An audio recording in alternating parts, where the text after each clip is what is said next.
Good morning, all. So now we'll move on to the second session of the day. I would like to welcome Dr. Veena Selvam, the resource person of this session. Dr. Veena Selvam, Assistant Professor of English at Anna University, obtained her PhD in English from IIT Madras. She has done a British Council sponsored collaborative project on the use of blogs to teach writing. Her interests include teaching English language and literature, linguistics, literary criticism, critical thinking, creative writing, public speaking, and academic writing. I would like to welcome Dr. Veena Selvam for her presentation on reading at the examination context. Ma'am, the session is yours. Over to you, please.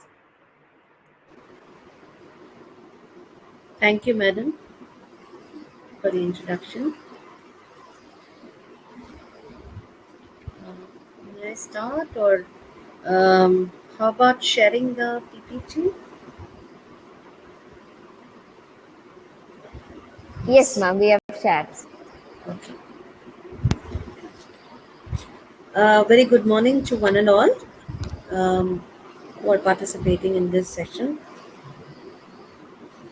So, I would like to begin with a quotation.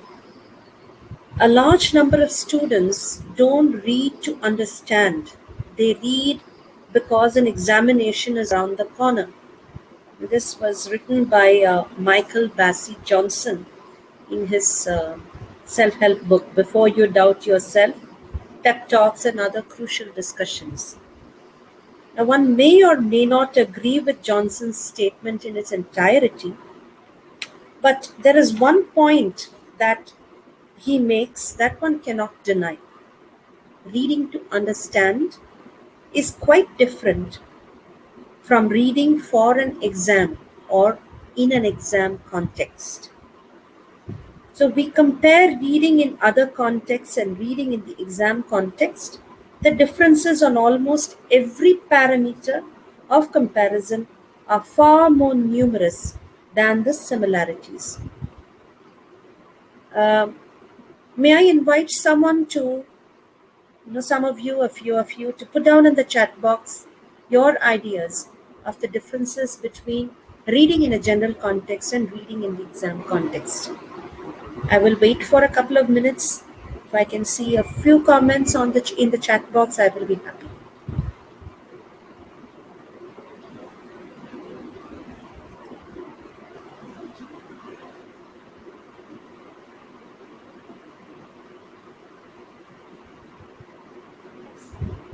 Yes, would someone like to venture?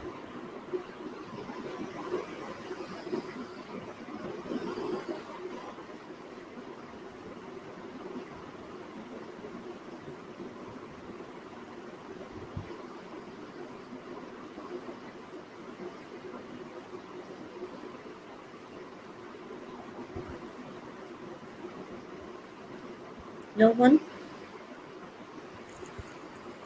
Ma'am, the participants are sharing their answers in the chat box, ma'am. Can you view it? I am unable to see. Okay.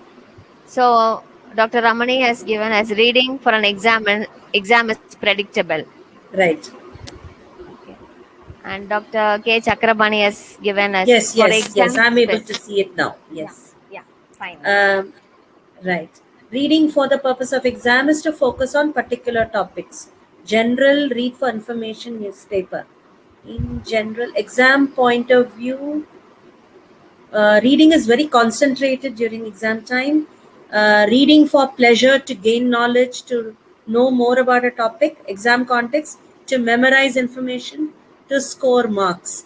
Specific, okay. So specific is for a purpose. Yes.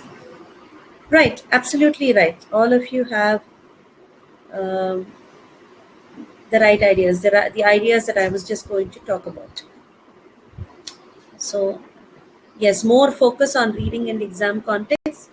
General context means newspaper, right? One is intensive and the other is extensive.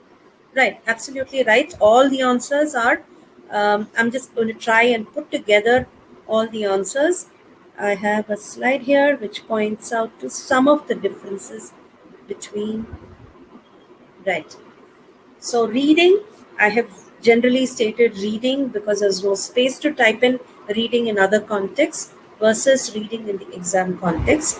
So I have divided it under 3 parameters. The first is the purpose.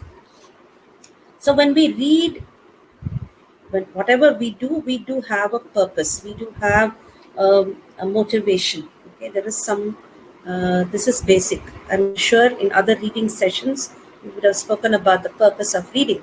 So in other contexts, the purposes could be varied. So you could be reading a novel for pleasure, or you could be reading a newspaper for information, to keep abreast of what is happening around you, or we could be reading for research purposes where we need to internalize a lot of information. We could be reading for comprehension, say, for example, an instruction manual. So we could be reading it for comprehension. We need to understand how a particular gadget works. Or we could be reading for critical appreciation, something which we would like to criticize, to respond to. All right. So the purposes could be varied. But in the exam context, there is only one purpose, a single minded purpose for reading. And that is, if we pare down all the jargon, the only purpose in the exam context is to complete the given task. Okay, that given task could be something as simple as answer the given comprehension questions, and it could be something as higher order, something more complex, like writing a critical appreciation of the given passage. So it could range from something very simple to something very complex, but always a task is given at the end of the reading passage, which needs to be completed by the reader, by the candidate. So that is the only purpose in the exam context. Now, task fulfillment, as we said, is the only purpose. The task may be varied, as we said. The task may be varied from simple to complex. The types of text may also be varied. We may be reading the same things that we read for in other contexts. It may be an extract from a novel. It may be an extract from an information brochure. It may be a poem. It may be something for comprehension. It may be some kind of scientific article, some kind of research article. It could be any of these texts, but the only purpose for reading all those is to complete the given task. So task fulfillment is the only purpose of reading in the exam context. The purpose of the reading determines the strategies that we use. That is the next parameter I have given. The strategy that we use varied strategies. I'm sure you had one session, I think, yesterday about reading strategies. So there are many new reading strategies like skimming, like scanning, detailed reading, extensive reading, intensive reading. There are many different strategies. Every text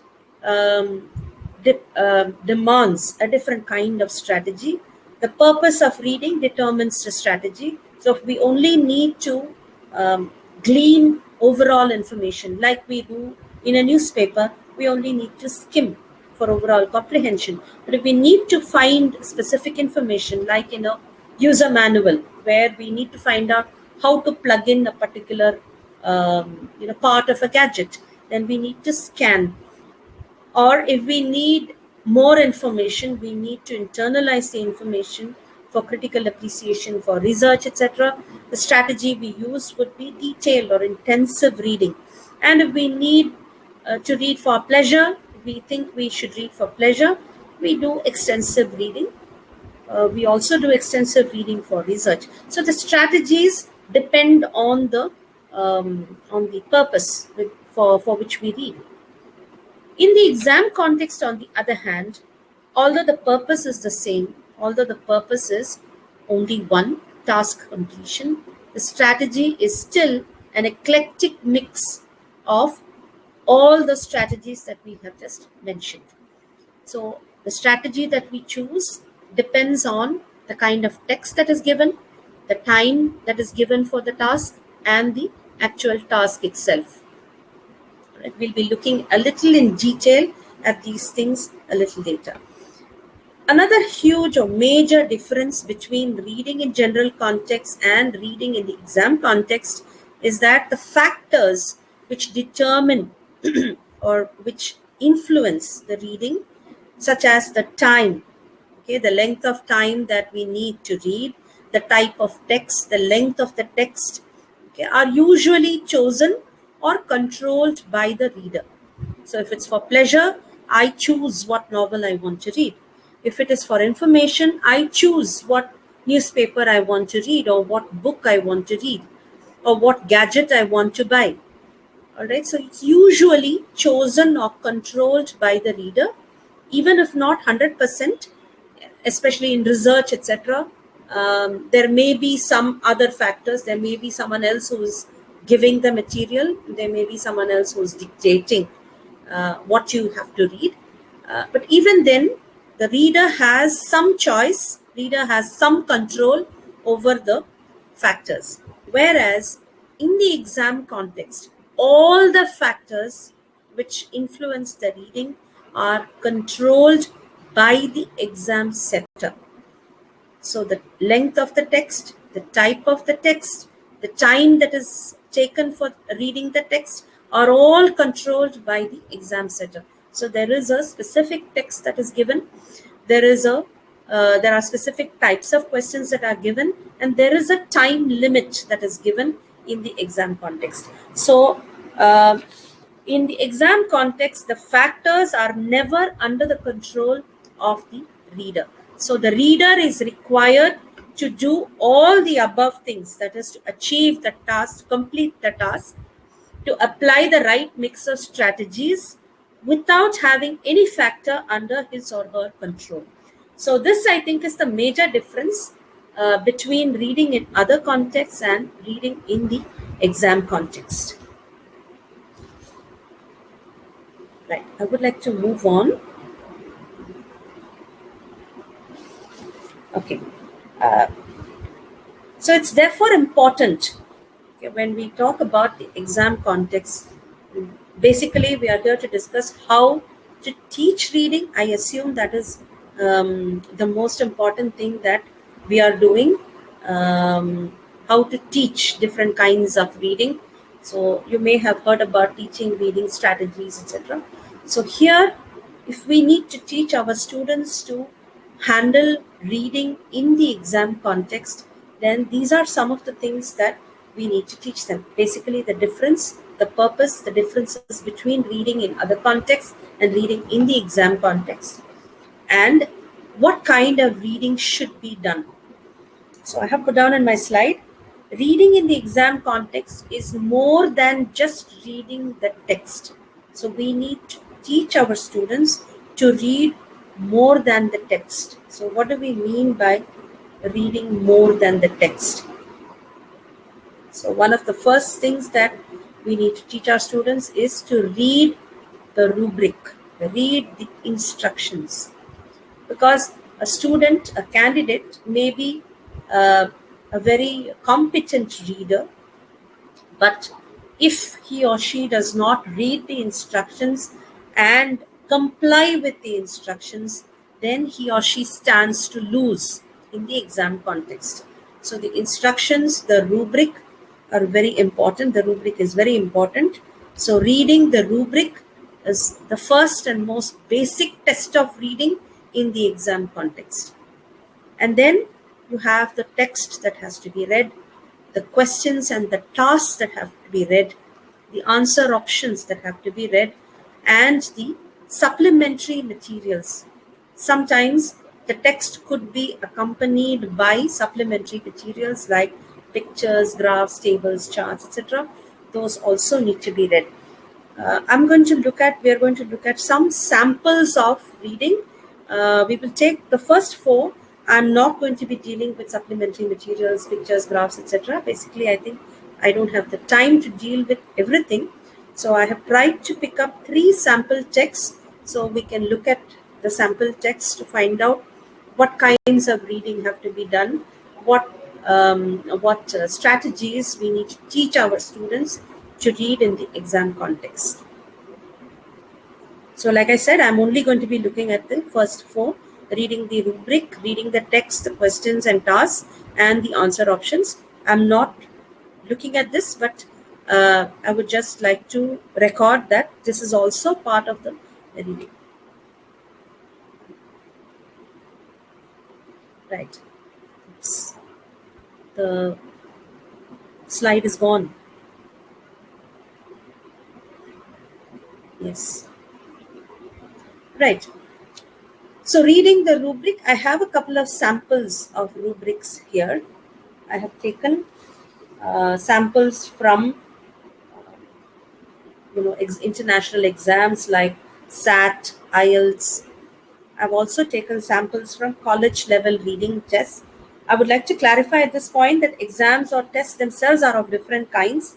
There are diagnostic tests, there are achievement tests, aptitude tests, proficiency tests. It really wouldn't do to lump all of them together, but I'm presuming that here we are talking about if there is extensive reading, and it's most probably the kind of comprehension samples that are tested in college level reading tests and exams like SAT, like IELTS, like TOEFL, GRE, those kind of exams. So those are the kinds of samples I have chosen.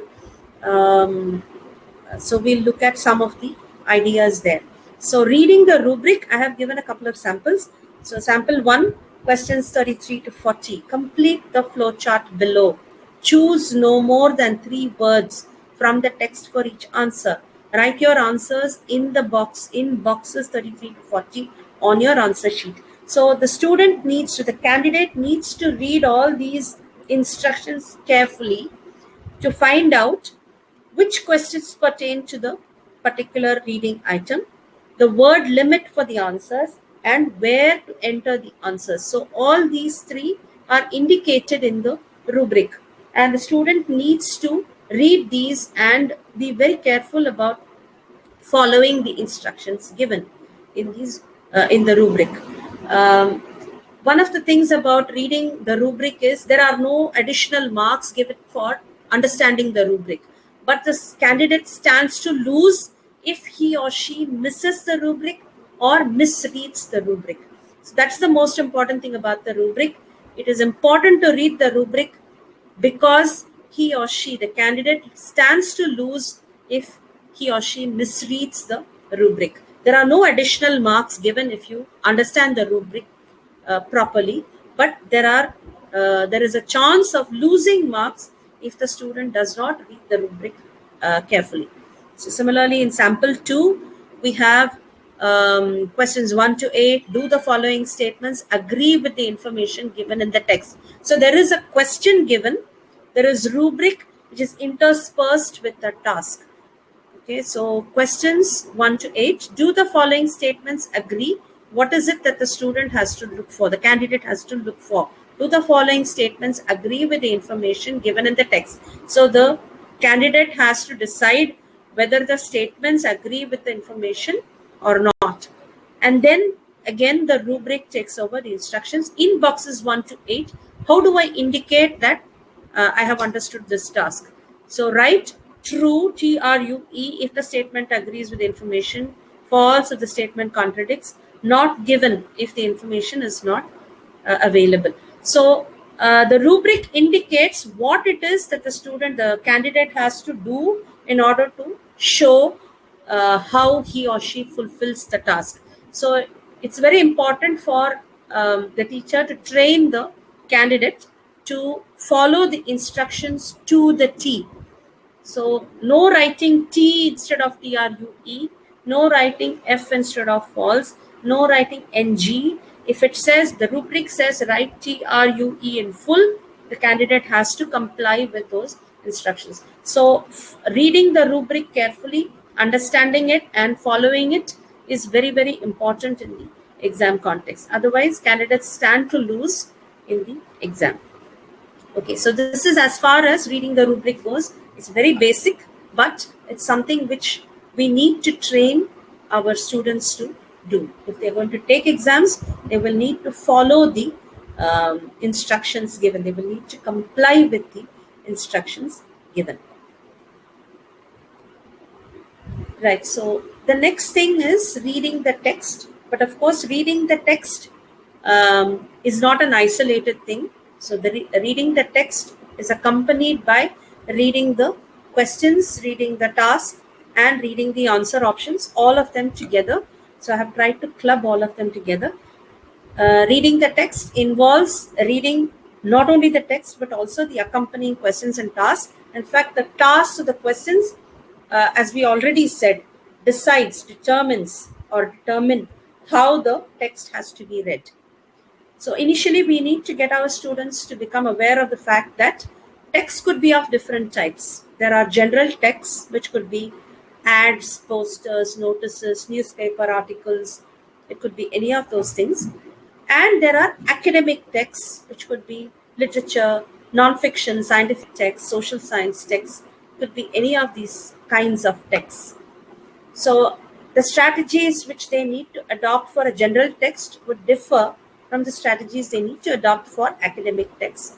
In fact, some international exams make a very clear distinction between reading general texts and reading academic texts. There are, in fact, I think exams like IELTS give the option for the candidate to make the choice. Do you want to take the general reading or the academic reading? So it depends on the purpose for which the candidate is taking the exam. If it's for pursuing higher studies, obviously the person will have to do academic texts, academic reading. If the candidate is going to write the test, the exam for other purposes like occupation, like a job and emigrate for a job, etc., then the person could choose the general text, the general reading test. And the questions or tasks are also of different types. It could be identifying information, filling in a graphic organizer, matching information, filling in the blanks, information gap activities, multiple choice questions. All these pertain to the general text.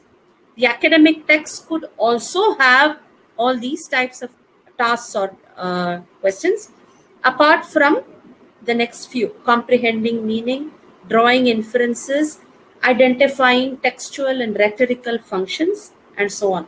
So if you notice, the difficulty level of the tasks or the questions increases in the academic text. The general texts do not have questions of higher level complexity. They may be very complex, but not to the level of identifying textual or rhetorical functions. All right. So in academic texts, the candidate may be tested on how the text works as a text. So there may be questions pertaining to that, apart from just identifying information or understanding the meaning. So there are questions related to meaning making, but there are also questions related to how meaning is made in the academic text. So teachers need to prepare students to encounter these different kinds of questions in the exams. So like I said, yes, the questions or tasks, I've already given the different types of questions or tasks and the answer options.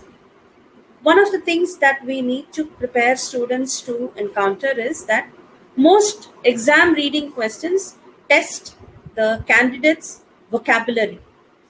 Whether the candidate has good vocabulary, has mastery over synonyms, discourse markers, etc., and usage. So it's not just vocabulary in isolation, but the candidate also needs to be aware of how words are used, how the vocabulary is used, what are the collocations, what are the contexts, what are the other kinds of words with which these words generally go, okay, and how paraphrasing has to be done. So when a candidate takes an exam, takes a reading test in an exam, he or she needs to be aware of these kinds of language use. All right. So the general reading test these things, vocabulary and usage. The academic reading, in addition to testing vocabulary and usage, they also test these, but they would also test familiarity with linguistic and rhetorical devices, and familiarity with structural and rhetorical functions of words, phrases, and sentences. So, how does a text work as a text? How are words used? How are sentences used to achieve a certain meaning, to convey a certain meaning? That is also tested in the academic reading text. So, we need to prepare students to face different kinds of or different levels of tests, different levels of requirements in these tests. Okay. I think there are a couple of questions in the chat box. Should I take them now, or can I take them a little later? Towards the end of presentation, ma'am, we will look into the questions. Right. Okay. Right, so I have three sample texts. I don't know if we have the time to do everything. I have three sample texts which I would like to share. And we will look at how each text, each reading text and the task given test some of the things that I just talked about vocabulary, about usage, about paraphrasing, about synonyms, and about rhetorical functions, linguistic functions, and so on. So could you please share the handout? The first handout is London to Brighton bike ride.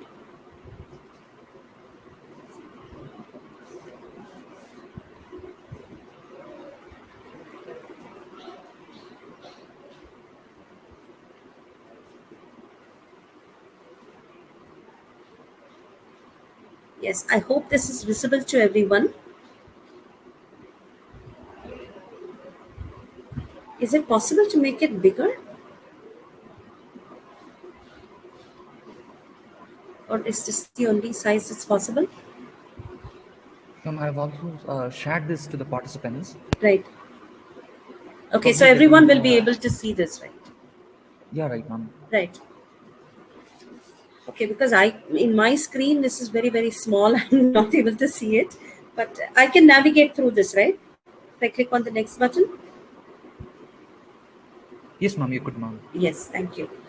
Okay, so like I said, here also in the beginning, you have the rubric. Read the text below and answer questions 1 to 8. So the rubric is very important for the candidate to read the rubric, as we already pointed out. Read the text below and answer questions 1 to 8.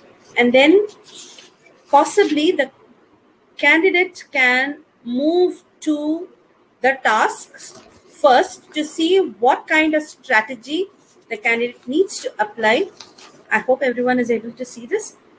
The question is, do the following statements agree with the information given in the text?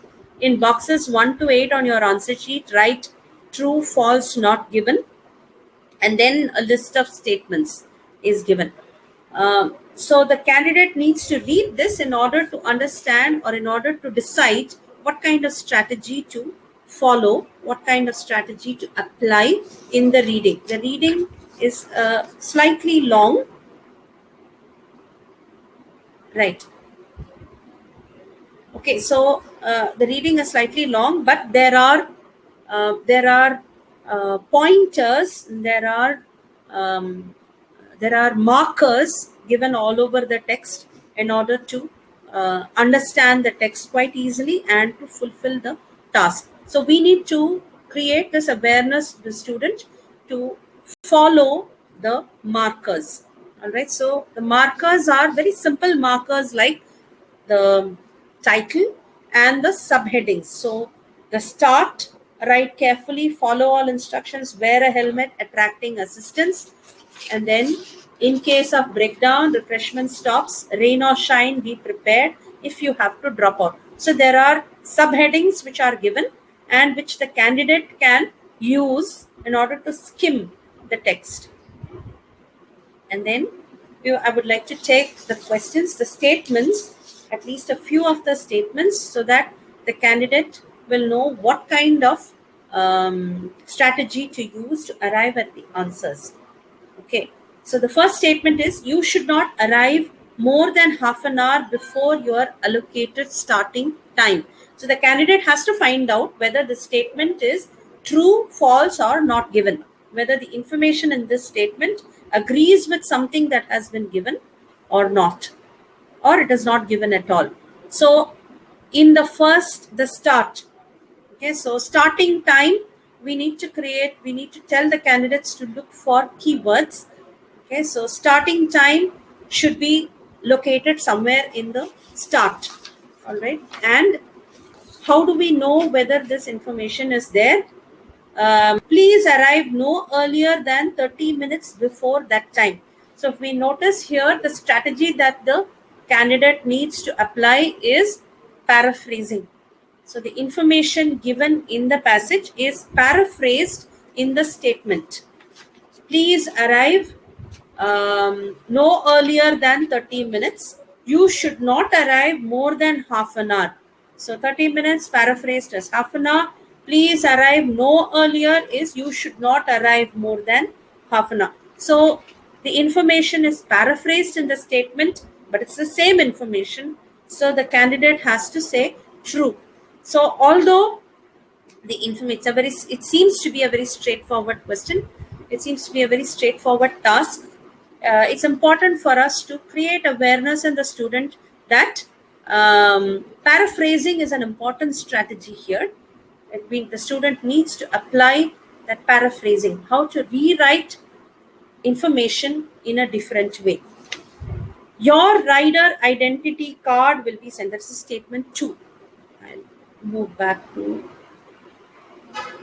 yes, the statements.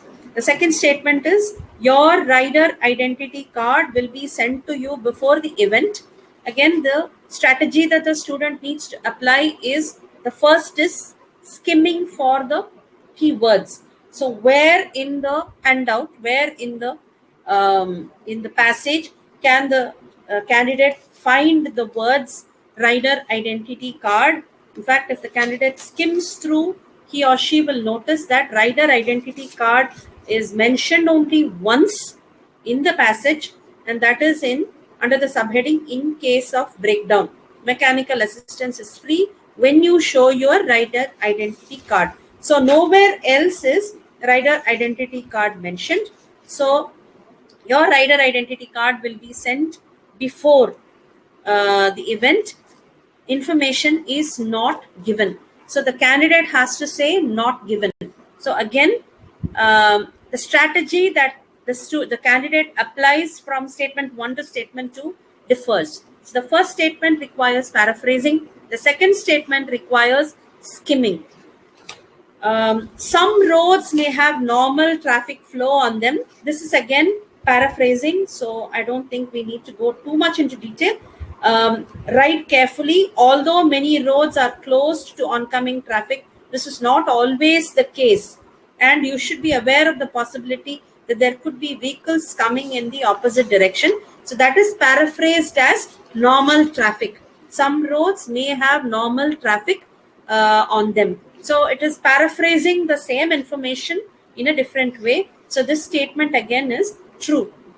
The fourth one is an interesting statement. Helmets are compulsory for all participants.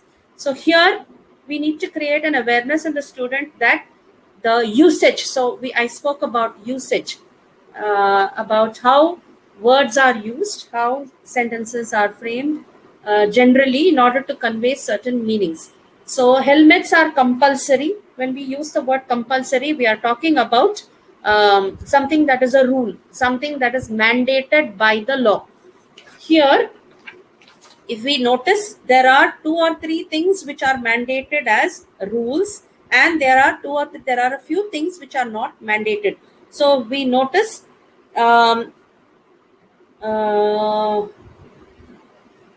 right.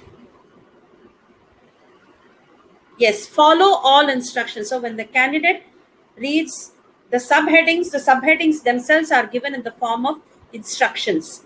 Okay, there is a wear a helmet, follow all instructions. So these are all given in the form of imperatives.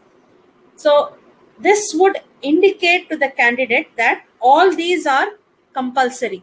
But if the candidate reads between the lines or reads within, there are different ways in which the instructions are given. Some of them are requests and some of them are instructions. Some of them are not mandated, some of them are mandated. So wherever the passage uses please arrive no earlier than 30 minutes, it is a request. Whereas when there is an instruction given, if you hear a motorcycle marshal blow his or her whistle 3 times, move left. There is no please, there is no request. It is an instruction, it is an order, and it is mandated by the law, by the rules. So if we create this awareness in the student that in general usage, something that is mandated, something that is compulsory, there is no please, there is no request, there are no request strategies or politeness strategies, then the candidate will have this distinction in his or her mind about whether something is compulsory or not. So every year we are delighted to see more candidates wear protective helmets, but we would like to see every cyclist on the ride wearing one. So it is not a mandated thing. Although the subheading says wear a helmet, what is written inside is not mandated. So it is not compulsory, and the candidate has to read the seeming contradiction between the subheading and the information given inside. The strategy that he or she needs to use is identify the politeness words and identify the imperatives. So if the candidate, when we prepare the students, prepare the candidates to take the exam, we can teach this distinction in the usage, then the candidate will be able to handle this question. Helmets are compulsory for all participants is false. It's not true. So the candidate has to write false. Refreshments are free to all participants during the ride. Once again, the candidate needs to use skimming strategy. So there is a section on refreshment stops. So look out for these along the route. Most are organized by voluntary club and their prices give you real value for money. So wherever price is mentioned, it obviously means that it is not free. So again, paraphrasing, skimming and paraphrasing. So refreshments are free to all participants is again a false statement. If you need a rest, you must get off the road. Again, the candidate needs to skim for the word rest. I think it occurs only once in attracting assistance. So where you have just stopped for a rest and don't need help. If a motorcycle marshal slows down to help you, but you have just stopped for a rest. So that is where rest is mentioned, but it doesn't say where the motorcyclist, the cyclist stops, whether the cyclist is the rider stops off the road or on the road. So obviously the candidate has to write not given. So if you need a rest, you must get off the road, not given. Information is not provided. First aid staff can provide cycle kits. Again, the candidate needs to do skimming. First aid, attracting assistance. Where is first aid? Yes, cycle capes is given. So if you're not able to find first aid in the first, so we would expect first aid to be in attracting assistance, but it's not there. But it's in rain or shine, be prepared. So it has to be a combination of looking for 2 or 3 keywords. So if you're not able to spot first aid straight away, then cycle capes would be the other phrase to look for. So rain or shine, be prepared. So cycle cape. Our first aid staff can only supply bin liners, which means they cannot supply cycle capes. And the candidate has to again use a combination of strategies, skimming, looking for keywords, and paraphrasing to find that this is not the meaning. So first aid staff can provide cycle kits is a false statement. And bike events will charge you for the return of your bike. Yes, there is some kind of charge towards the end, the last, if you have to drop out no more than 2 weeks. Call bike events and you will be charged for all costs. So since that is there and that is paraphrased in the last statement, will charge you for the return of your bike. So even if the candidate doesn't read everything in the passage, the candidate can still write the answers using a combination of strategies where strategies like skimming, like scanning for specific keywords, and paraphrasing and learning usage. So I hope this passage demonstrates the general combination of strategies that a candidate will need to use in the exam context while reading a general passage. I don't know if we have the time to do all the three, like I said. Ma'am, can we share passage number, the handout number 2, which is gold? Yes. Yes, ma'am. I'll share it.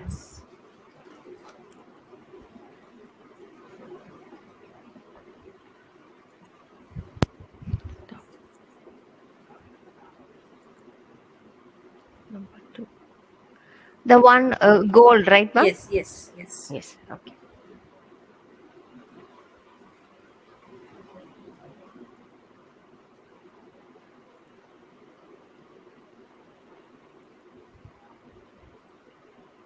Right.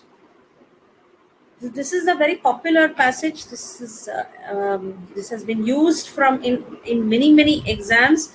I took this originally from Alan Maley and Alan Duff, Beyond Words, an excellent resource book on reading, especially in exam context. So if this is one book I would recommend to everyone, but that is just by the way. I have taken this passage to demonstrate a reading text, an academic reading text of the not very challenging variety. All right, so I have taken 2 academic texts.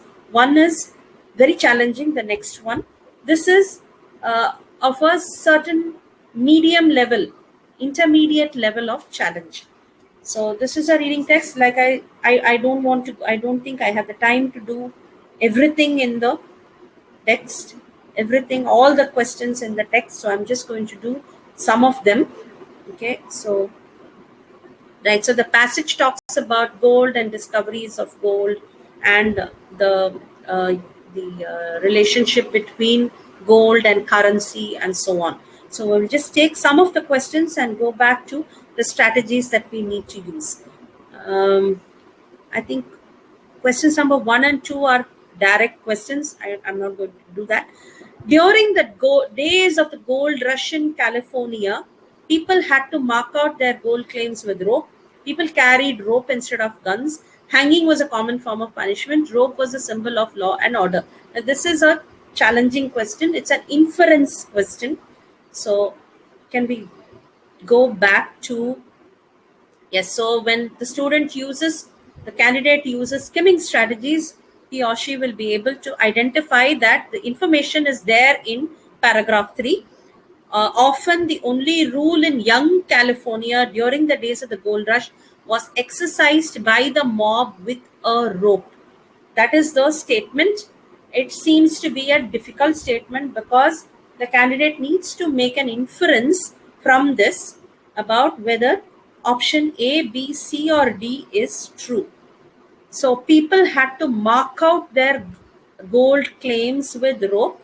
Now we'll have to see, this candidate will have to see whether that statement can be inferred.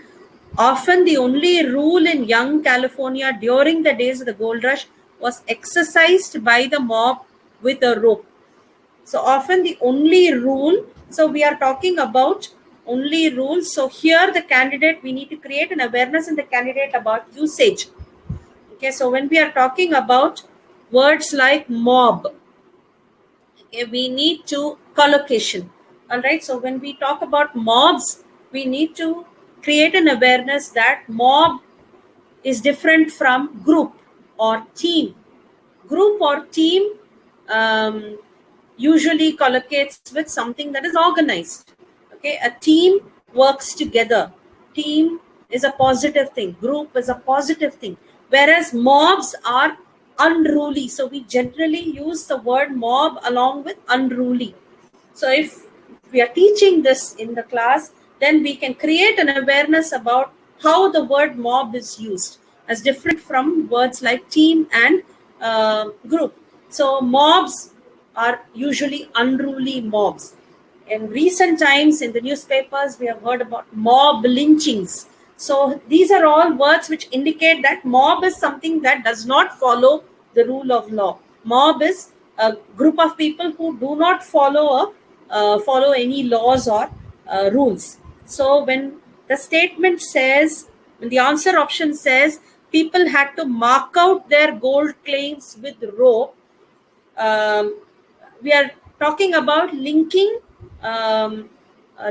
this knowledge of collocation with general common sense. People had to mark out their gold claims with rope. If you mark out something with rope, it means you are expecting somebody else to follow certain rules, certain agreed upon rules. Because how long is it going to take for someone to cut through a piece of rope? Okay, so marking out with rope obviously is not going to work when we are dealing with unruly mobs. So the first option is ruled out. The second option, people carried rope instead of guns. Again, common sense, some application of common sense. Obviously, a rope cannot give more protection than guns.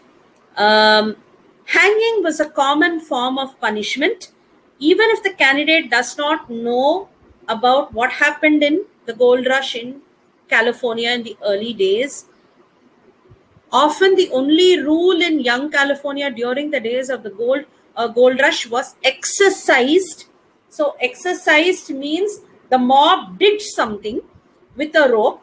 So if you're talking about mob lynching, punishments, etc., this could be a probable answer. So the candidate, even if he or she does not have prior knowledge, the candidate can relate option C and keep that as a possible option. Now it remains to be seen whether D fits any better. The rope was a symbol of law and order. Again, ruled out because symbol and law and order is not something that can be associated with a mob.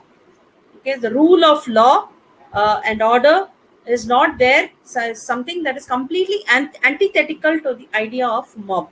So even if the candidate does not have prior knowledge, the candidate can eliminate 3 options and zero in on option C. Of course, if the candidate comes with extra reading, if the candidate is someone with wide kind of reading, has done extensive reading, the candidate will know that during the gold rush in California, or if the candidate has not done reading but has seen a lot of Western movies like McKenna's Gold and so on, the candidate will know that during the times of the gold rush, the rule of law was not very strict in those places. There was no government or rule of law in those times, and there was a lot of mob unruliness. There was a lot of hanging. There were a lot of fights over gold. So if the candidate comes with prior knowledge, then he or she might find it easier to link up this information. But we can still train candidates to work through the options even without prior knowledge. Even if the person does not have prior knowledge, we can still train the candidate to eliminate the other options and work towards the correct option. So this is what I meant by using a combination of strategies. Like I said, usage, collocations, skimming, scanning, and paraphrasing. So the teacher needs to train the students to use a variety of strategies to handle these kind of questions. So like I said, I'm not going to go into everything. We will just do... No, I wanted to do one more question here. Yeah, the gold standard. Again, prior reading or prior knowledge is very useful in the context. So if the person has already read up on economics, knows what is gold standard, and knows that gold standard is not all that very prevalent today, then he or she may be able to zero in on the right answer. But here again, the distractors are very close. So gold standard, yes. So if the candidate skims, he or she will be able to arrive at this particular paragraph. Great Britain was the first country to adopt the gold standard when the master of the mint, Sir Isaac Newton, established a fixed price for gold in 1717. The gold standard is, now the question asks, what is the gold standard? The average price of gold on the world market, is this right? Established a fixed price for gold in 1717.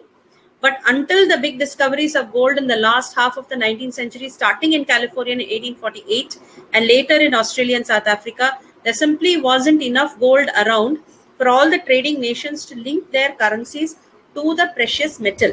So here we have two options. The average price of gold on the world market could be a possible or probable answer because it says established a fixed price for gold, and the basis for determining the value of currency, because it says there wasn't enough gold for trading nations to link their currencies to the precious metal. So there are two phrases in the paragraph which indicate that there is some kind of ambiguity here.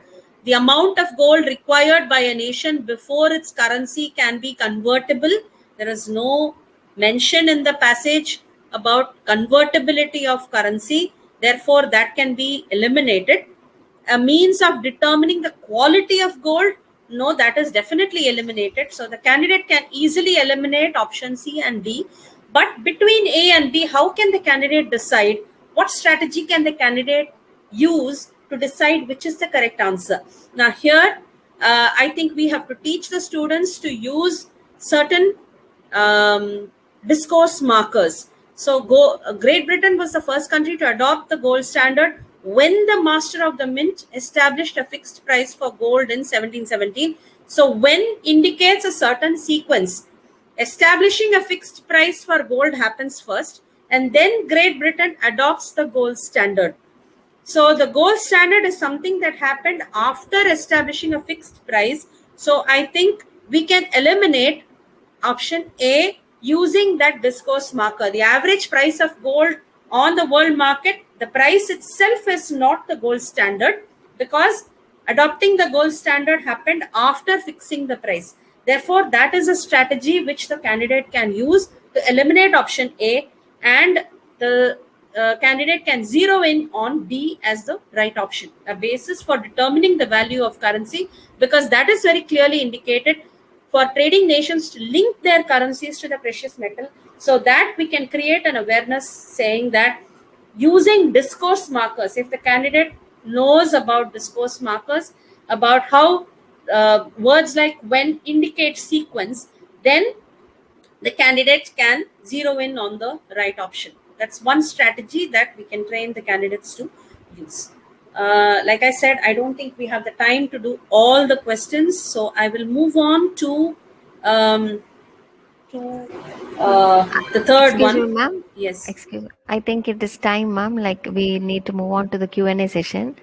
It is 12:38. Right. So I can't do the last one. Can I do the last one? Has only one question that I want to deal with. So can we just share the last handout? I have put down only 2 questions there. Okay, ma'am. Yeah. You mean the forget? Yes, forget passwords. Okay.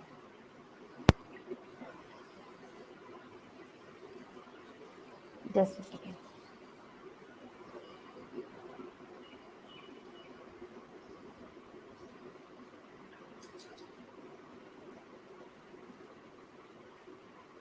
Yes. So this is the last passage. This is the higher order kind of passage, forget passwords. And here I have only put down 2 questions. I will only look at question number 2. Okay, the main purpose of paragraph 1. So here Paragraph 1 speaks about, it seems like something out of a Robert Ludlum spy novel. Someone tries to coerce you into revealing your computer security passwords. You might be tempted to give in, but it is impossible for you to reveal your authentication credentials. You do not actually know them because they are safely buried deep within your subconscious. So here the options given talk not about the meaning, but they talk about why the paragraph has been used, how the paragraph works in contributing to the meaning of the passage. So that science and literature have more in common than most people realize, explaining a seemingly new technology by showing that it has actually been in use for years, demonstrate that the technologies discussed in the article are too complex for most readers to understand, and introduce the subject with a compelling hypothetical scenario. So here we need to create awareness in the students about how writing is done, about how essays are organized, show that science and literature you don't generally show in an introductory paragraph, you don't generally explain in an introductory paragraph or demonstrate, because these are functions which are carried out in subsequent paragraphs of an essay. So the candidate can zero in on the last option, introduce the subject with a compelling hypothetical scenario as the function of the first paragraph. So here the candidate is required to demonstrate not an understanding of the passage itself, but an understanding of how writing is organized, how information is organized. And with that, I have put down a few tips on my PPT. I don't know if we have the time. We must teach our students not to look for any very complicated meaning in the writing, in reading passages, except in academic texts. Most other reading passages and exams of this kind generally target very basic information. So candidate needs to be aware that except when they do academic texts, they need not look for very hidden or very deep meanings. They can look for very general, straightforward meanings. I think with that I'm done. Can we do I have to take the questions here or will... Yes, ma'am. Yes. Yes, ma'am. Thank you, ma'am. Thank you. You have a couple of questions to answer, ma'am. Shall I? Yes, please. The first question is from Dr. Ramani. The question is, how do tests such as the ones you have discussed differ from the type of exams which students generally face in their programs of study? Yes. Sir, I have pointed out that some of these tests are also in fact, the second passage is very commonly used in the program of study. It's commonly used in English reading at the school level as well as in the college level. So I have not stuck to only the international exams. I have also examined the passages, the kind of reading tests that is used in the school or college level. Generally, the answers are not very pointed. The answers they could be required to write. The task could vary from not only just looking at MCQs or filling in or matching. The task could also be open-ended questions. So in the kind of the kind of reading tests that are tested in the programs of study, say at the school or the college level, the student could also be asked to write open-ended questions. So that is one where the student is tested not on specific comprehension but on general comprehension.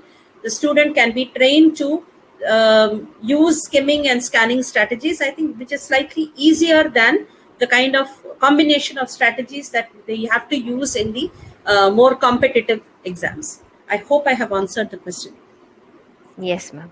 And the second question would be from Ms. Divya Rai. The question is, are these tests will be useful in junior classes also? I'm not sure. I don't think so. These are meant for students of higher classes. At the junior level, I think reading the strategies are definitely useful.